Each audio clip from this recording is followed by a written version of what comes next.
सुप्रिया आणखी एका नवीन व्लॉगमध्ये आपलं मनापासून स्वागत करते। तुम्हाला आजचा दिवस सुखाचा, आनंदी आणि आरोग्यदायी जाऊ। तुम्ही जी काही स्वप्न पाहिली असतील ती सगळी स्वप्न तुमची पूर्ण होत। त्याचबरोबर शुभ सकाळ सर्वांना। सकाळची वेळ आहे आणि बघा इथं ना रात्री साबुदाणा भिजत घातला होता, छान फुललेला आहे आणि सकाळी सकाळी उठले आणि कॅमेरा ऑन केला। डायरेक्ट किचन कट्टाच मी तुम्हाला दाखवते।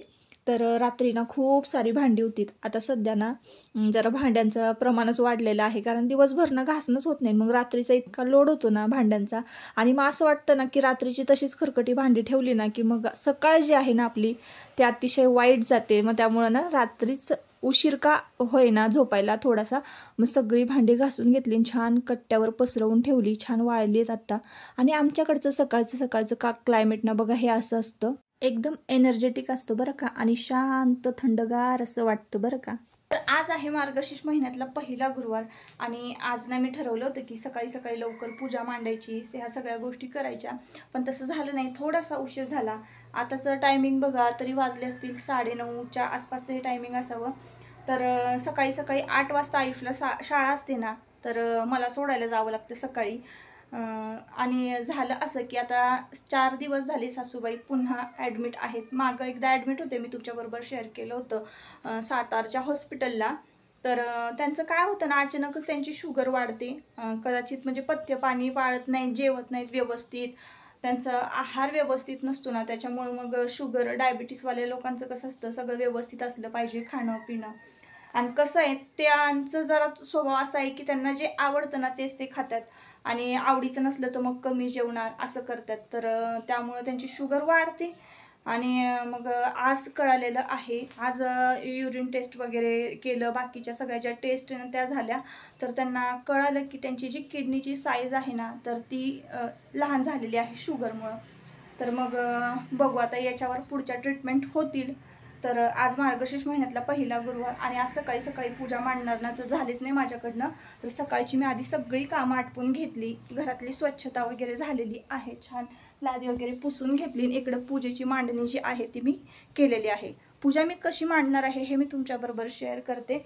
आणि मग म्हटलं चला आधी घरातली सगळी कामं आटपली, तर त्यांना ना फोन करून त्यांनी सांगितलं होतं की मला मेथीची भाजी आणि भाकरी खायची आहे। तर मग म्हणून मग मेथीची भाजी केली होती इथं आणि डबा वगैरे भरून ठेवला मग त्यांचा इथं। आणि चला मग म्हटलं खिचडी केलेली आहे सकाळी सकाळी, आज आहे उपवास, तर आयुषच्या डब्याला खिचडी दिली आणि स्वयंपाक झालेला आहे, भाजी भाकरी झालेली आहे, खिचडी झालेली आहे। आणि चला आता मग पूजेला सुरुवात करूया। तर मी ही पहिल्या गुरुवारची पूजा कशी कशी मांडते किंवा काय काय करते हे मी तुमच्याबरोबर आजच्या ब्लॉगमध्ये शेअर करणार आहे। व्हिडिओ कंटिन्यू करा। आणि हो, दाराची तोरणं इतर काही वाणाच्या वस्तू जे काही आहे तर ते मी तुमच्याबरोबर शेअर करणार आहे, पण ते स्टिच होऊ द्या मग मी तुमच्याबरोबर शेअर करते। जर तुम्हाला पाहिजे असेल तर मला पटापट म्हणजे आधीच सांगा, संक्रांती यायच्या आधी, म्हणजे मला पण स्टिच करणं सोपं जाईल। तुम्हाला माहिती आहे आता सगळं मी एकटीच हँडल करते, त्यामुळे ना तुम्हाला ज्या काही मी स्टिच केलेल्या वस्तू तुम्हाला ज्या काही स्टिच केलेल्या वस्तू म्हणजे मी स्टिच केलेल्या वस्तू आवडत आहेत ना, तर त्या पटापट त्याचा स्क्रीनशॉट घ्यायचा, व्हॉट्सअपला पाठवायचा आणि मग सांगायचं की ताई आम्हाला वाणाला देण्यासाठी एवढ्या एवढ्या ह्या वस्तू पाहिजेत। तर मी तर ते शॉर्ट व्हिडिओमध्ये तुमच्याबरोबर शेअर करेनच। तर चला मग ब्लॉग कंटिन्यू करा। पुढे मी शॉर्ट व्हिडिओमध्ये तुमच्याबरोबर शेअर करते की नक्की काय काय मिळणार आहे किंवा काय काय मी तयार करणार आहे, कुठल्या कुठल्या वस्तू। क्लिनिंग वगैरे झालं, बरीच सारी कामं झाली, निम्मा अर्धा स्वयंपाक झाला आणि ते काही मी तुमच्याबरोबर शेअर केलं नाही बरं का। आणि सगळं झाल्यानंतर ना मी अशी तयारी करून ठेवली होती पूजेची, छान घासून कलश भरून ठेवलेला आहे, दागिने असे काढून ठेवलेले आहे, देवीसाठी वस्त्र अलंकार काढून ठेवलेले आहेत, त्यानंतर तांदळाने भरलेला डबा, फुलं, हार, चौरंग आणि 5 प्रकारच्या फळांच्या पालव्या, तर हे सगळं काढून घेतलेलं आहे। कसं आहे, पूजा करताना आपल्याला 10 वेळेला उठायला नको, आणि एकदा का पूजा करायला बसलो ना आपण देवाचं नाव घेत घेत संपूर्ण पूजा छान मस्त अशी करायची, आपल्या मनाला समाधान मिळावं ना अशी आपण पूजा केली पाहिजे। म्हणून मग हार वेणी हे सगळंच मी जवळ घेऊन बसते। आणि आज ना मोठीच्या मोठी वेणी जी आहे ती मी स्वतः म्हणजे तयार करून घेऊन आले की मला अशी करता म्हणजे घालायला देवीला, कारण तुम्ही मुखवटा बघितला असेल तर ना मुखवटा तुळजाभवानी मातेचा आहे आणि आज आपण आहे ना व्यवस्थित असं त्या नारळाला ना तो मुखवटा लावून आपण आई तुळजाभवानीची प्रतिमा स्थापन करणार आहोत. आता ही कशी पूजा मांडते मी बघा तुम्ही, तर म्हणजे कशी होते मला पण माहिती नाही, मी मांडणी तर करते पण कशी दिसणार आहे ही पूजा, कारण आता मी आजच नवीन मुखवटा कालच घेऊन आलेले आहे आणि पहिल्यांदा आई तुळजाभवानीच्या मुखवट्याची प्रतिमेची ना आपण आता इथं स्थापना करणार आहोत. तर मागच्या वेळेस कसं महालक्ष्मी देवीचा मुखवटा होता, आता 4 गुरुवार आहेत आणि 4 गुरुवारीना आपण वेगवेगळ्या देवींची आपण ना स्थापना करणार आहोत. म्हणजे व्रत तेच असतं बरं का, मार्गशीर्ष महिन्यातील महालक्ष्मी देवीचंच व्रत असतं, पण ते आपण पूजा मांडणी केली ना की वेगवेगळ्या पद्धतीनं केली छान वाटतं, प्रसन्न वाटतं. आणि महत्त्वाचं म्हणजे मला ह्या सगळ्या गोष्टी करायला आवडतात ना. तर बघा उजव्या बाजूला म्हणजे देवाच्या उजव्या बाजूला आणि आपल्या डाव्या बाजूला छोटासा चौरंग ठेवून घेतलेला आहे आणि चौरंगावर वस्त्र हंतरलेलं आहे पिवळ्या कलरचं, त्यावर अक्षदा ठेवल्या, हळदी कुंकू वाहिलेलं आहे आणि गणपती बाप्पांची स्थापना केलेली आहे. गणपती बाप्पांना सकाळीच मी अभिषेक घातला होता, सकाळी उठल्याच माझी देवपूजा झाली, पण एवढ्या सगळ्या गोष्टी एकाच ब्लॉगमध्ये शेअर नाही करता येत म्हणून मग मी त्या गोष्टी स्किप केल्या आणि त्यानंतर मग म्हटलं चला आता पूजा मांडणीच तुमच्याबरोबर शेअर करूया. तर बघा तांदळाचा डबा घेतलेला आहे मी, कुकरचा डबा घेतलेला आहे, त्यामध्ये तांदूळ भरून घेतलेले आहेत आणि एक छान लाल असं वस्त्र हंतरलं, त्याच्यावर ना थोडेसे तांदूळ पसरवले आणि अष्टदल कमल काढून घेतलेलं आहे, त्यावर हळदी कुंकू वाहिलेलं आहे आणि त्यावर मग मी तो तांदळाचा डबा ठेवलेला आहे. कुकरच्या डब्यामध्ये तांदूळ भरून घेतलेले आहेत. आता हे मी सगळं कशासाठी करते तर ताईंनो, तुमच्याकडे मोठा असा कलश नसेल, हाईटला कमी असेल तर मग काहींचे वस्त्र जे आहेत ना ते खूप मोठे असतात, आपण जे वस्त्र घालतो महालक्ष्मीला तर ते वस्त्र खूप मोठं असतं, पसरट असतं, व्यवस्थित ते दिसत नाही, तर ते कसं उंची हाईट वाढण्यासाठी म्हणून मी तो डबा ठेवलेला आहे तांदळाचा आणि त्यावर मी कलश जो आहे तो उभा केलेला आहे आणि मग त्यावर पत्री जी आहे 5 पालवी जी आहे ती बुडेल, पाण्यामध्ये बुडेल अशी आपण लावून घ्यायची आहे. कळसावर नारळ लावायचा आहे आणि पाण्यामध्ये रुपयाचं नाणं, सुपारी, हळदी कुंकू, दुर्वा हे सगळं वाहून घ्यायचं आहे कलशामध्ये आणि मग आपल्याला त्यावर नारळ लावायचा आहे. नारळ लावल्यानंतर आपण तुम्हाला जो पाहिजे तो मुखवटा तुम्ही नारळाला लावू शकता.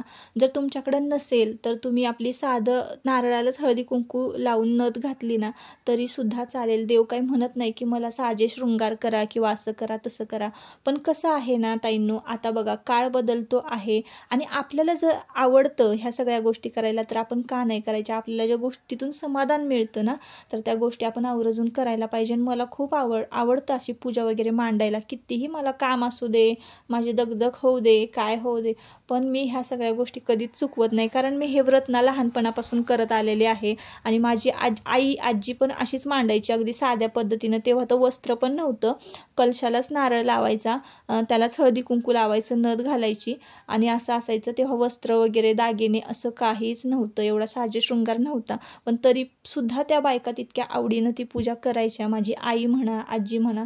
तर आता तर सगळं मिळतं आणि मी एवढं सगळं सुंदर करू शकते तर का नाही करायचं. आणि आपण आहे ना प्रत्येक गोष्टीत समाधानी राहायचं. मी तेव्हा पण आनंदीच होते आणि आता पण आनंदी. जेव्हा आधी मिळत नव्हत्या ह्या सगळ्या गोष्टी करायला तेव्हा पण साधीशी जरी पूजा मांडली ना तरी सुद्धा आम्हाला नवल वाटायचं आणि आत्तासुद्धा मला कौतुक वाटतं की हां खरंच आपण ही पूजा मांडतोय आणि तुम्ही कधीतरी करून बघा, खूपच प्रसन्न वाटतं बरं का अशी पूजा केल्यानंतर.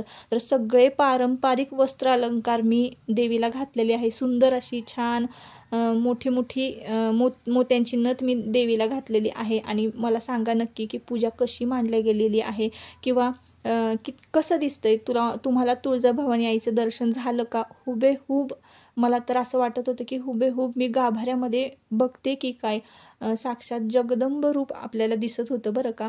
तुम्ही पुढे बघाल इतकी सुंदर अशी पूजा मांडणी झाली होती ना आजची.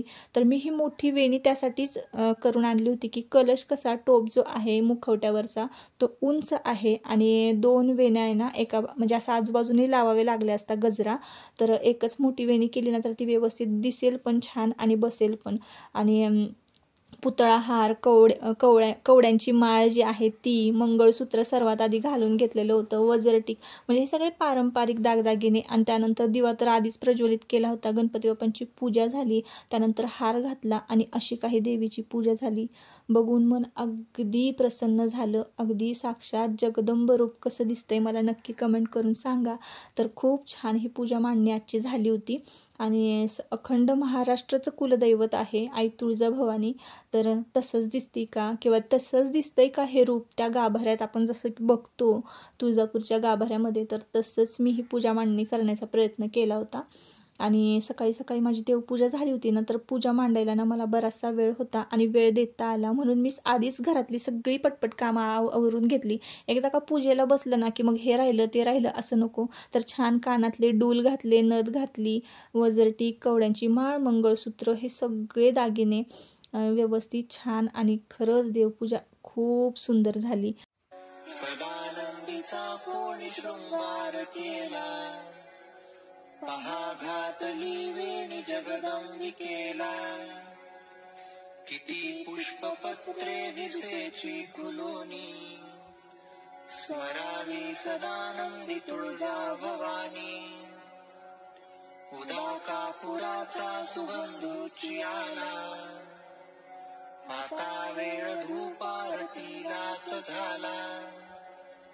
आली आरती लाभ घ्यावा पुढुनी, स्मरावी सदानंदी तुळजा भवानी.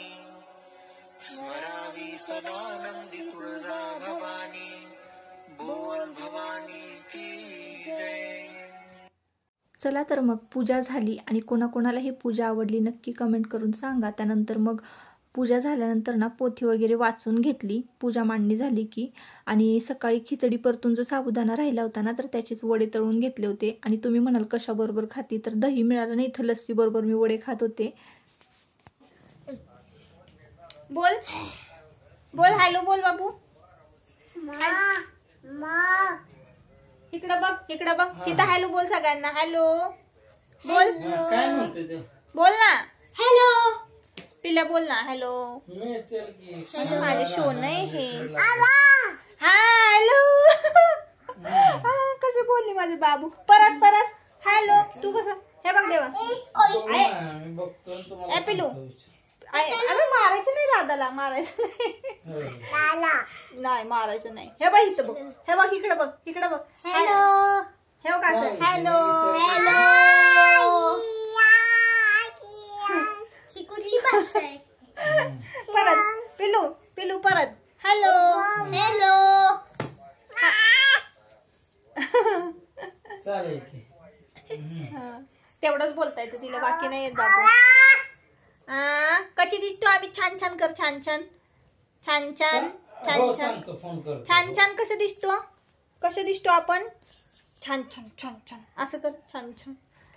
कशाला काकाला म्हणू. काका कशाला असं नाही. चुप चुप कर. काकाला आप कर. आप गप्प बसा ना हो. काय मी काय केले मग. कशाला डोळा काढताय. मग ती आली नाही तर नाही येणार तुमच्याकडे ती. करा ती तशी करा म्हणती. मम करा म्हणती. काय करायचं. पिलू कसे बसले माझ्या जवळ. छान छान कसे बसले. छान छान बसलं ना. शोना शोना कसं बसलं. इकडे बघ पिल्लू. छोटे छोटे फोटो काढा बरं आमचा तिथनं. तर ही माझ्या बहिणीची मुलगी आहे श्रीमयी. आणि इथं आमचा बाप्पा चालू होता. त्यानंतर बाप्पांची पूजा करून झाल्यानंतर तुमच्या दादांचं कसं आहे, लहान मुलं दिसली की डोळे असे मोठे कर जरा, त्यांना भीती दाखव, असे काहीतरी कारस्थानं चालू असतात. पण मग लहान मुलं काय करतात, जातच नाहीत त्यांच्याकडं असं. आणि मग इकडं सगळीकडं चाळून झालं, मला हे दे मला ते दे. आणि बऱ्याच दिवसातनं ही आली होती. तर लहान मुलं ज्यांच्या घरी आहे ना, तर त्यांच्या घरातलं वातावरणच वेगळं असतं बघा, एकदम फ्रेश होऊन जातं मग ते काही का असे ना. आणि मग त्यानंतर इथं तिचा मेकअप झाला, मस्त हेअरस्टाईल वगैरे झाली, सगळ्या गोष्टी झाल्या. आणि संध्याकाळची वेळ झाली. चला म्हटलं आता हिच्या मम्मीकडे हिला देऊन यावं. तर चला मग आता या ब्लॉगचा शेवट मी इथंच करते. परत आपण पुन्हा भेटूया नवीन एका ब्लॉगमध्ये. तोपर्यंत स्वतःची काळजी घ्या आणि मजेत राहा. आणि आमची शेंडी कशी दिसते ते पण सांगा. एक शेंडी बांधली तिला, मस्तपैकी हेअरस्टाईल केली. आणि चला आता बाय बाय करतो आता आम्ही. Bye bye.